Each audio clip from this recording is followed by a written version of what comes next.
la criminalité, c'est un cycle. Et tu vois, le nouveau procès va se dérouler sans qu'aucun témoin ne se présente à la barre. L'histoire des criminels racontée par l'unique journaliste d'enquête, Félix Séguin.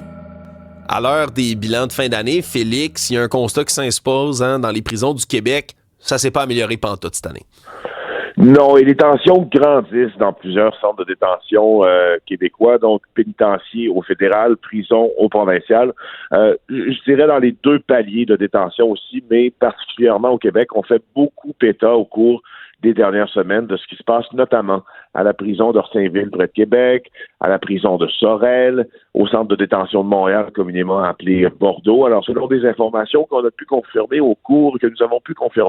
au cours des derniers jours, là, à l'aide des sources de notre bureau d'enquête, il y a eu 3 événements violents qui sont produits tout récemment au centre de détention de Québec. D'abord, le premier survient le 18 décembre. C'est un détenu qui était mécontent et qui faisait une panoplie d'exigences aux agents correctionnels et lorsqu'on a tenté de l'escorter en cellule, il s'en est pris très sournoisement, nous disent des sources, un agent dans le secteur. Il a tenté de l'étrangler en le poussant contre les murs donc autre intervention physique d'un plus large groupe de gardiens aussi pour faire cesser l'agression.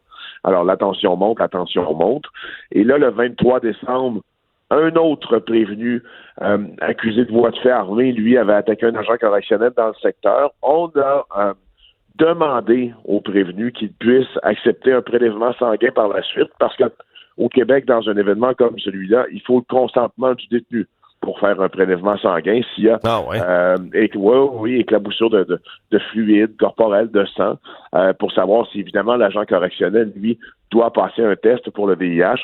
Alors, ce qu'on a su, c'est que le détenu à qui on a demandé le test sanguin était porteur du VIH. Donc, imaginez le Noël qu'a passé l'agent correctionnel, n'est-ce pas? Hein? Et le 24 décembre, en début de soirée, donc la veille de Noël, cette fois, c'est un délinquant en matière sexuelle, bref, qui a sournoisement donné un coup de tête à un agent correctionnel. Alors, tu vois, les tensions on parle beaucoup de ces tensions-là parce que les prisons sont au centre de ce qui se passe, évidemment, dans le monde criminel. On dit toujours qui contrôle la prison, contrôle la rue. Dans ce cas-ci, on sait que les crimes sont commis maintenant beaucoup et commandés à partir de la prison. Ça monopolise l'attention de la police qui a fait une méga rafle juste avant les fêtes. Je pense que c'était le 18 ou 17 ou 18 décembre. Ça monopolise aussi l'attention du ministère de la Sécurité publique qui est là de voir entrer dans les centres de détention des drones, des téléphones qui servent à commettre des crimes. On a tenté de brasser la cage un peu avant Noël, on verra si ça apportera des résultats. Mais tout ça pour dire que ça continue, là. Ça continue, les violences à l'intérieur des murs. Ouais, puis dans les autres dossiers criminels qui continuent puis qui finissent plus de finir, on dirait, c'est les révélations du délateur Silva, tueur à gages maintenant célèbre ou tristement célèbre au Québec. Et là, on apprend encore une fois une autre histoire, là, presque digne d'un film, là, Félix, qui ressort de ses révélations. Pour les initiés, une partie de cette histoire-là où elle était connue, pour ceux qui ne connaissaient pas qu'est-ce qui s'est directement passé là lors du meurtre de Nick Rizzuto Jr., Frédéric Silva vient de donner la clé au lecteur, explique Éric Thibault et Maxime Delan dans le Journal de Montréal. Vous pouvez aller lire sur le site Internet cet article qui est long, qui est touffu, qui est vraiment, vraiment augmenté en qualité avec des détails qu'on ne connaissait pas avant, enfin que plusieurs ne connaissaient pas avant. Tu sais, Alexandre, que le 28 décembre 2009, sur l'heure du midi, Nick Rizzuto Jr., donc le fils du parrain Vito Rizzuto, se rend visiter sa maîtresse dans le quartier Upper-Lachine et un homme de race noire ouvre le feu sur lui à plusieurs reprises alors qu'il regagnait sa Mercedes. Les ambulanciers arrivent, il n'y a rien à faire, on ne peut pas le réanimer. Alors, on s'est toujours demandé qui avait bien pu s'en prendre à cette monarchie du crime à Montréal. Je me rappelle des confidences d'Andrew Scopa qui nous avait dit en anglais « It's like you've touched the crown ». C'est comme si on avait touché à la couronne. Hein? Et bien là, Frédéric Silva, qui a été arrêté il y a plusieurs années, mais qui collabore depuis plus de 2 ans maintenant avec la police dans le cadre du projet Alliance pour élucider près d'une 60aine de meurtres et tentatives de meurtre, dont plusieurs lui incombe, a révélé un peu les détails sur l'assassinat du fils du parrain de la mafia, aussi les détails sur les représailles du clan Rizzuto, parce que ce qu'il va nous dire dans l'article, c'est comment le clan Rizzuto s'est vengé de l'assassinat de Nick Jr.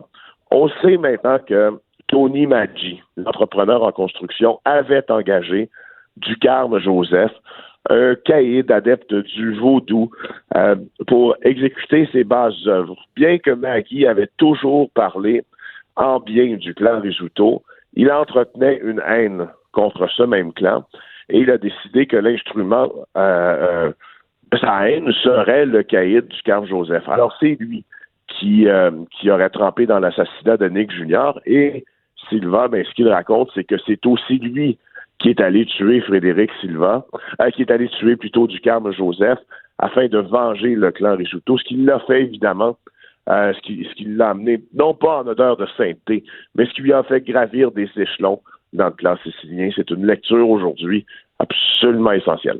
Oui, absolument essentiel.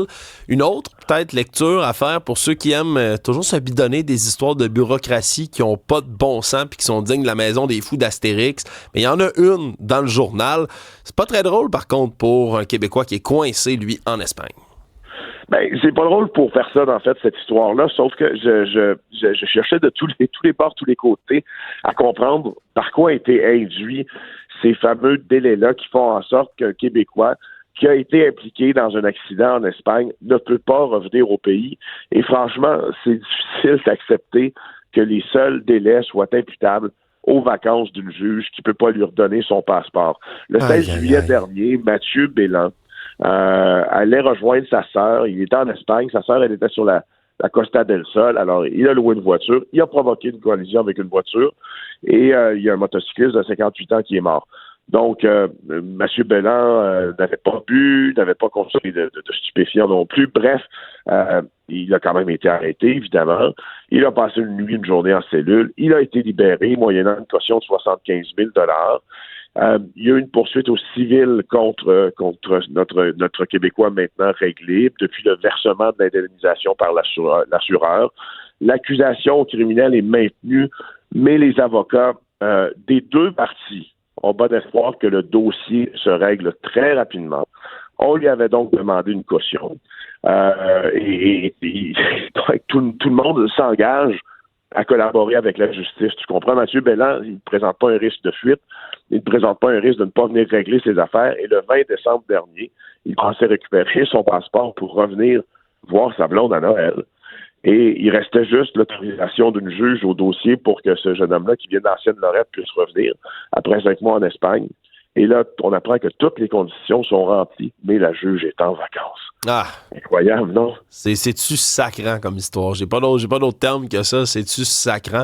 Toutes nos pensées sont bien évidemment avec lui, en espérant. Quand tu joues avec la liberté des gens, Alexandre. C'est ça. Hein? C'est sacrant. C'est pas...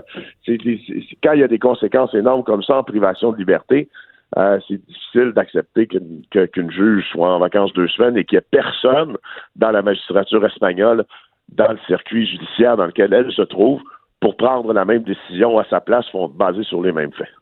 C'est vraiment absurde comme situation. Félix Séguin, un gros merci. Merci, au revoir. Salut.